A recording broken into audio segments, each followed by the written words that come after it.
सात रंग एउटै आकृति, हरेक दिन फरक प्रस्तुति। कार्यक्रम इन्द्रेणी।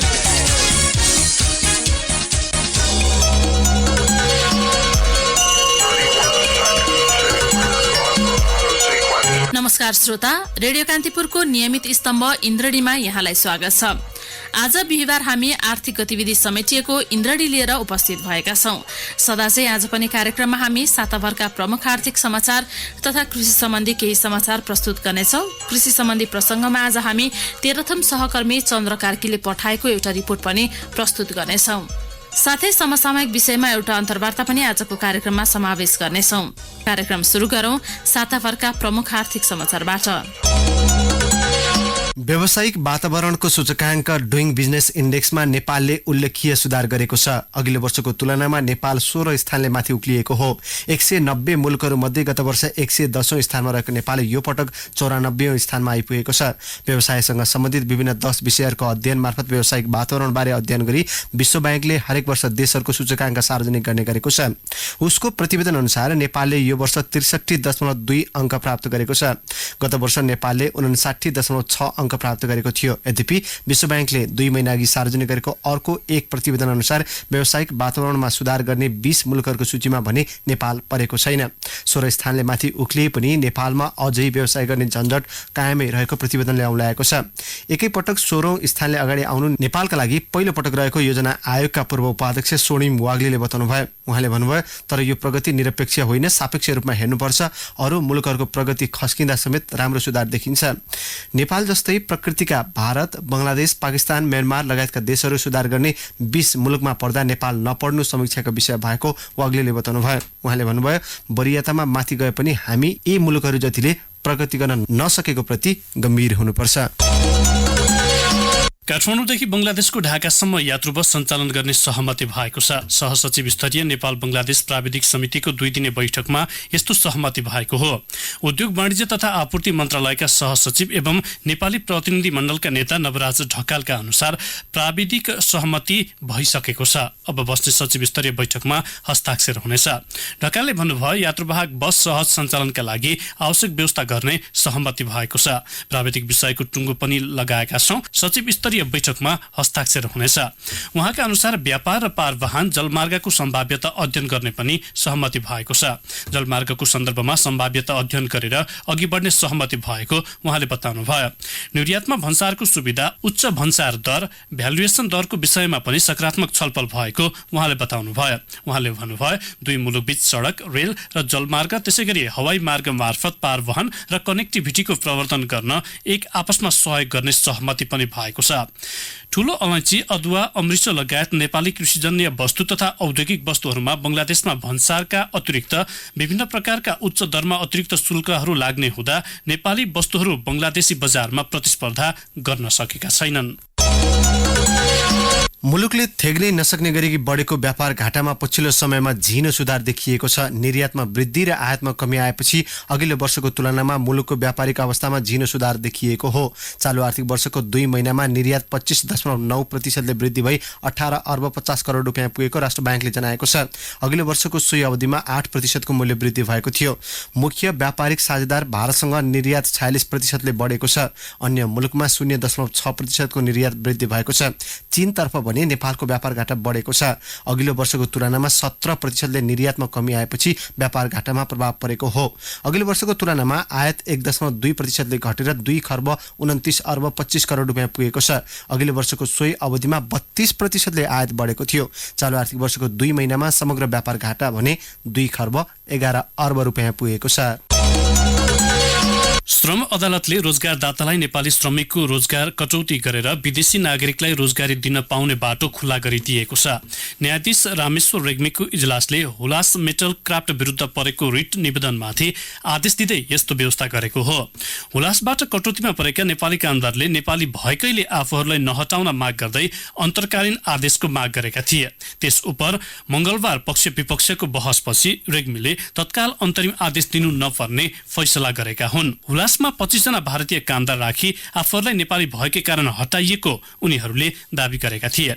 आदेशमा भनिएको छ, अदालतमा पुनरावेदन दायर गरिएको देखिदा सोही पुनरावेदनबाटै श्रम कटौतीको निर्णय उप विवेचना भई फैसला हुने भएकाले अन्तर्कालीन आदेशको सीमालाई समेत मध्यनजर गरी उल्लेखित मिति 2076 साल असोज 9 मा जारी भएको अन्तर्कालीन आदेशलाई निरन्तरता दिइरहनु परेन। असोज 9 गते भने अदालतले नेपालीलाई हटाएर विदेशीलाई रोजगारी दिने निर्णयलाई कार्यान्वयन नगर्न अन्तर्कालीन आदेश जारी गरेको थियो। ऊर्जा मन्त्रालयले माथिल्लो अरुण अर्ध जलसायुक्त आयोजनाको लाइसेन्स नेपाल विद्युत प्राधिकरणलाई दिएको छ। शृङ्खला सभामा निर्माण हुने आयोजनाको सर्वेक्षण अनुमति पत्र केही दिन अघि जारी भएको नेपाल विद्युत प्राधिकरणले जनाएको छ। मन्त्रालयले आयोजनाको जडित क्षमता 1061 मेगावाट रहने गरी अनुमति पत्र दिएको हो। प्राधिकरण अन्तर्गतको सहायक कम्पनी अपर अरुण हाइड्रो इलेक्ट्रिक लिमिटेडले अनुमति पत्र पाएको हो। अघिल्लो वर्ष अदावधि गरिएको सम्भाव्यता अध्ययन प्रतिवेदनले आयोजना 700 मेगावाटमा बनाउन सकिने देखाएको थियो। असारमा प्राधिकरणले गरेको प्रोजेक्ट अप्टिमाइजेसन अनुसार आयोजनाको जडित क्षमता 1040 मेगावाट हुने र यसबाट 1060 मेगावाट उत्पादन गर्न सकिने उल्लेख छ। आयोजनाको विस्तृत परियोजना प्रतिवेदन तयारीको काम भइरहेको प्राधिकरणले जनाएको छ। अध्ययनका लागि विश्व ब्याङ्कले सहुलियत ऋण दिएको छ। यसअघि पनि प्राधिकरणले अघि बढाउने भनेको यो आयोजना बाबुराम भट्टराई नेतृत्वको सरकारले 2069 फागुनमा सरकार मातहत रहने निर्णय गरेको थियो। श्रमिकहरूलाई रोजगारदाता कम्पनी परिवर्तनको अधिकार दिने गरी कतार सरकारले कानूनी व्यवस्था गर्ने भएको छ। मन्त्री परिषदको गत बुधबारको बैठकले कामदारहरूले स्वतन्त्र रूपमा काम गर्न पाउने नीति पारित गरेको हो। अहिलेसम्म त्यहाँ श्रमिकहरूले आफू खुसी कम्पनी परिवर्तन गर्न पाउँदैनन्। महिनौ तलब नपाउँदा पनि एउटै कम्पनीमा बसिरहनु पर्ने बाध्यता रहेको छ। कम्पनी छोडेर हिँडेकाहरू गैर कानूनी हैसियतमा लुकीछिपी बस्नुपर्ने अवस्था छ। पछिल्लो निर्णयलाई अन्तर्राष्ट्रिय श्रम संगठन ILOले कतार कफला प्रणाली स्पोन्सरसिप पूर्ण रूपमा अन्त्य गर्नेतर्फ अगाडि बढेको भनी उल्लेख गरेको छ। ILOद्वारा जारी विज्ञप्तिमा भनिएको छ, अब कतार आउने कामदारलाई अर्को कम्पनीमा काम गर्नु परे रोजगारदाताको अनुमति चाहिँदैन। जहिले चाहियो तहिले कतारबाट बाहिर निस्कन समेत पाउँछन्। कामदारले आफ्नो परीक्षण कालमै रोजगारदाता परिवर्तन गर्न पाउने पनि व्यवस्था भएको छ। पारित नीति अनुसार परीक्षण कालमा रहेका कामदारलाई अर्को कम्पनीले लैजान चाहे सुरुको रोजगारदातालाई कामदार ल्याउँदा लागेको खर्च भुक्तानी गर्नुपर्छ। कतारबाट एक्जिट पर्मिट बाहिरिँदा चाहिने अनुमति पनि पूर्ण रूपमा हटाइएको ILOले उल्लेख गरेको छ। सुन्दै हुनुहुन्थ्यो साताभरका प्रमुख आर्थिक समाचार। अब प्रस्तुत छ कृषि सम्बन्धी केही समाचारहरू। समयमै मूल्य निर्धारण नहुँदा किसानहरू गत वर्षभन्दा पनि सस्तोमा धान बेच्न बाध्य छन्। गरायसी खर्चको आवश्यकताले मूल्य निर्धारण हुनुभन्दा पहिल्यै बैना रकम लिने गरेकाले व्यापारीलाई सस्तोमै बेच्न बाध्य भएको कैलालीको भजनिका गंगा चौधरीले बताए। उनले भने धान काटिसकेकाहरूले आँगनबाटै व्यापारीलाई सस्तोमा धान बेच्नुपर्ने अवस्था छ। सरकारले ढिलो गरी मूल्य निर्धारण गर्छ, त्यस बेलासम्म किसानले धान बिक्री गरिसकेका हुन्छन्। यस वर्ष पनि धानको मूल्य निर्धारण गर्ने बेलासम्म धान रहँदैन होला। ठूला किसानसँग पनि कमै मात्रामा धान रहने गरेको उनले बताए। उनका अनुसार धानखेतको चिस्यानमै तोरी लगाउन, मलखात किन्न, मुखैमा आएको तिहार खर्च र दशैं मनाउन लिएको ऋण तिर्न पैसाको आवश्यकता परेको हुन्छ। त्यस्तै भजनी नवलपुर 12 बिघाका जमिनदार नाथुराम चौधरीले सरकारले हरेक वर्ष समयमा मूल्य निर्धारण नगर्दा किसानले धानको उचित मूल्य नपाउने गरेको बताए। नेपाल खाद्य संस्थानले अन्तिम समयमा खरिद गर्ने भएकाले धान पनि लक्ष्य अनुसार खरिद हुन सक्दैन। पछि व्यापारीबाट संस्थानले धान खरिद गर्ने गरेको छ। संस्थानले गत वर्ष 50,000 क्विन्टल धान खरिद गर्ने लक्ष्य राखेको थियो। ढिलो गरी खरिद गर्दा 23,000 क्विन्टल मात्र खरिद भएको थियो। कैलालीमा यस वर्ष 71,000 हेक्टर जमिनमा धान खेती लगाइएको छ। समयमा पानी नपरेकाले उत्पादकत्व 15 देखि 20% कम भएको कृषि ज्ञान केन्द्रका प्राविधिकहरूले बताएका छन्। भित्राउने बेला धान खेतीमा समस्या देखिएपछि गोर्खाका किसान निराश बनेका छन्। पालुङटार नगरपालिका 9 स्थित खारखोला फाट क्षेत्रका धान खेतमा नेक ब्लास्ट अर्थात धानको बाला मुन्ती र डडुवा देखिएको छ। पालुङटार नगरपालिका 5 स्थित गौडा बगरमा खैरे फड्के किराले धान बाली सखा पारेको छ। खारखोला फाटको झण्डै 500 रोपनी क्षेत्रफलमा 7 दिन अघि आंशिक रूपमा देखिएको डडुवा फैलदै गएको किसानहरू बताउँछन्। धानको बाला मुन्ती र कालो दाग बस्ने र झर्ने तथा दाना पनि नलाग्ने गरेको किसानको गुनासो छ। सावित्री जातको धानमा यस्तो समस्या देखा परेको हो। करिब 500 रोपनी क्षेत्रफलको धानमा यस्तो समस्या देखा परेको छ। धान झुलिसकेकाले यसको उपचार सम्भव नभएको कृषि प्रसार अधिकृत भवनाथ देवकोटा बताउनुहुन्छ। पालङटार नगरपालिका 5 को गौडा बगर फाटमा खैरो फड्केर किराले धान बाली सखा पारेको छ। करिब 325 रोपनी क्षेत्रफलमा यस्तो समस्या देखा परेको स्थानीय किसान निर्मल श्रेष्ठले बताए। गरिमा जातको धानमा सो समस्या देखा परेको उनको भनाइ छ। कृषि सम्बन्धी केही समाचार यहाँहरूले सुनिहाल्नुभयो। अब भने कृषि सम्बन्धी नै एउटा रिपोर्ट हामी कार्यक्रममा प्रस्तुत गर्दैछौं। किसानले व्यावसायिक रूपमा लगाएको अलैँची बालीमा रोग लागेर बगान नै सुक्न थालेपछि तेह्रथुमका किसानको लगानी डुब्ने अवस्थामा पुगेको छ। मूल्यमा आएको गिरावटसँगै बगान समेत रोगले सुकेर उत्पादन हुन छोडेपछि जिल्लाभरका अलैँची किसान वैकल्पिक बालीको खोजीमा लागेका छन्।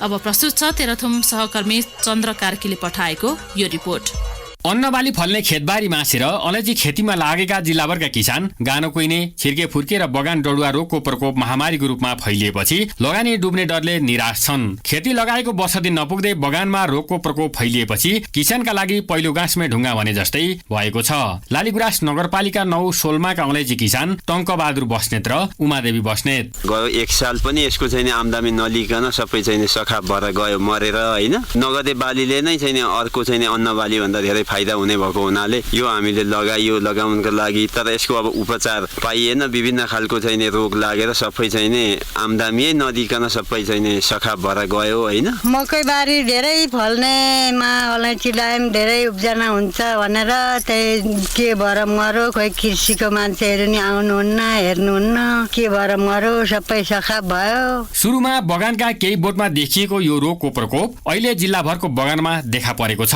अलैँची बगानका पातमा पहेँलो थोप्ला देखा पर्ने र पछि डढेलो लागे जस्तै भएर सबै बोट सुक्ने गरेको किसानको भनाइ छ। लालीगुराँस नगरपालिकाकै अर्का अलैँची किसान दलबहादुर राणा मगर। गानो कुहिने जस्तो एउटा मरेको देखाउँछ झाङै, एउटा माथि छिर्के लागेर त्यो छिर्का भएको चाहिँ 1-2 वर्षमा मर्छ। त्यो गानो कुहिने त्यो झाङै मर्ने चाहिँ एकै बाजी झाङ सट्टै जान्छ। अलैँची बगान रोगले मासिन थालेपछि वैकल्पिक खेती लगाउनेतर्फ धेरै किसानले सोच बनाएका छन्। माटोमा लामो समयसम्म जीवित रहने एक प्रकारको भाइरसबाट रोगको संक्रमण फैलिने गरेको कृषि प्राविधिक बताउँछन्। नयाँ स्वस्थ बगानका लागि यसअघि अलैँची खेती नभएको नयाँ माटोमा भाइरस मुक्त बिरुवा रोप्न प्राविधिकले किसानलाई सल्लाह दिएका छन्। कृषि प्राविधिक रामजुगन यादव। यो छिर्के र फुर्के भन्ने भाइरसबाट हुन्छ। त्यसैले हामी के गर्छौँ भने यो पानाबाट बिरुवा नगरौँ। नयाँ बगान सार्दाखेरि, नयाँ बगान लगाउँदाखेरि तपाईँले शुद्ध बिरुवाबाट उत्पादन भएको बिउबाट उठाएको त्यो गरौँ र नयाँ बगान लगाउँदाखेरि नयाँ माटोमा अलि राम्रो हुन्छ। त्यसमा बिरुवा त्यति सर्दैन। अहिले के छ भने जस्तै भाइरसले हामी उपचार गर्न सक्दैनौँ। पुरानोमा छिर्के फुर्के लागेको छ भने त बगैँचाले त्यो उखेल्ने, डढाउने, सफा गर्ने, त्यतातिर लाग्दा अलि रोकथाम कम हुन्छ, व्यवस्थापन गर्न सकिन्छ। गानो पानो कुहिनेमा अब झारपात उखेल्ने, गोडमेल राम्रोसँग गर्ने अनि विषादी छर्दाखेरि उपचार गरेर बिरुवा लगाउने, त्यसबाट केही हदसम्म हामी कम गर्न सक्छौँ। 3 वर्ष अघि 55 करोड रुपियाँ बराबरको अलैँची बिक्री गरेका जिल्लाका किसान अहिले रोगले बगान नै मासिन थालेपछि निराश छन्। त्यही माथि मूल्यमा समेत गिरावट आएपछि अब अलैँची खेती नै नगर्ने कि भन्ने सोचाइमा किसान पुगेका छन्। जिल्लामा 15,400 रोपनी क्षेत्रफल जमिनमा व्यावसायिक अलैँची खेती हुँदै आएकोमा किसानले प्रत्येक वर्ष अलैँची खेती गर्ने जमिनको क्षेत्रफल समेत घटाउँदै लगेको कृषि ज्ञान केन्द्र सम्पर्क कार्यालय तेह्रथुमले जनाएको छ। रेडियो कान्तिपुरका लागि चन्द्र कार्की, सोलमा, तेह्रथुम। तेह्रथुम सहकर्मी चन्द्र कार्कीले पठाएको यो रिपोर्ट यहाँहरूले सुनिहाल्नुभयो। कार्यक्रममा अब भने पालो भएको छ ब्रेकको। ब्रेकपछि हामी नेपाल बंगलादेश वाणिज्य सहसचिव स्तरीय वार्ता काठमाडौँमा हिजो सम्पन्न भएको छ। यसै सन्दर्भमा हामीले उद्योग वाणिज्य तथा आपूर्ति मन्त्रालयका सहसचिव नवराज ढकालसँग गरिएको कुराकानी प्रस्तुत गर्नेछौँ। 7 रङ एउटै आकृति, हरेक दिन फरक प्रस्तुति। कार्यक्रम इन्द्रेणी।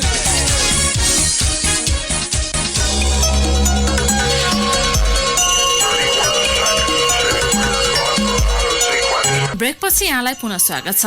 यहाँहरू सुन्दै हुनुहुन्छ कार्यक्रम इन्द्रेणी अन्तर्गत आज बिहिबार हामी आर्थिक गतिविधि प्रस्तुत गरिरहेका छौँ। सधैँ चाहिँ आज पनि कार्यक्रममा ब्रेक अगाडिको पहिलो खण्डमा यहाँहरूले साताभरका प्रमुख आर्थिक समाचार तथा कृषि समाचार सुनिहाल्नुभयो। साथै एउटा रिपोर्ट पनि हामीले प्रस्तुत गर्यौं। कार्यक्रममा अब भने पालो भएको छ अन्तर्वार्ताको। नेपाल र बंगलादेश वाणिज्य सहसचिव स्तरीय वार्ता काठमाडौँमा हिजो सम्पन्न भएको छ। वार्तामा काठमाडौँदेखि ढाकासम्म यात्रु बस सञ्चालन गर्ने सहमति भएको छ। सहसचिव स्तरीय प्राविधिक समितिको बैठकमा यस्तो सहमति जुटेको हो। बैठकमा गैरभन्सार सहजीकरण लगायत विभिन्न विषयमा महत्वपूर्ण सहमति भएको नेपाली पक्षले दावी गरेको छ। यसै सन्दर्भमा हामीले नेपाली पक्षको नेतृत्व गरेका उद्योग वाणिज्य तथा आपूर्ति मन्त्रालयका सहसचिव नवराज ठक्करलाई बंगलादेशसँग भएको ठोस सहमति के हो भनी सोधेका छौं। नेपाल र बंगलादेश बीच व्यापारको सन्दर्भमा सन् 1976 देखि नै सहमति समझदारी भएर काम अगाडि बढेको छ। 1976 मा नै हामीले दुई देश बीचको पारवहन सन्धि गरेका हौं। त्यस्तै गरेर व्यापारिक हिसाबले पनि बंगलादेश र नेपाल एक अर्काका व्यापारिक साझेदार नै हुन्। नेपालबाट खास गरी कृषिजन्य पदार्थहरू, धागो जस्ता पदार्थहरू, दाल लगायतका पदार्थ निर्यात हुने गरेका छन्। त्यस्तै बंगलादेशबाट पनि कपडा लगायतका विभिन्न पदार्थहरू आयात हुने गरेको छ। यो सन्दर्भमा हामीले विगत केही समयदेखि उच्च स्तरीय समितिहरू बनाएर व्यापार पारवहनका सन्दर्भमा विभिन्न वार्ताहरू गर्दै आएका छौं। यसैको एउटा सिलसिलामा हामीले हिजो र अस्ति सहसचिव स्तरीय वार्ता कमिटीको बैठक सम्पन्न गरेका हौं। यो बैठकमा मुख्यतया हामीले जोड दिएका विषय भनेको नेपाली वस्तुहरूको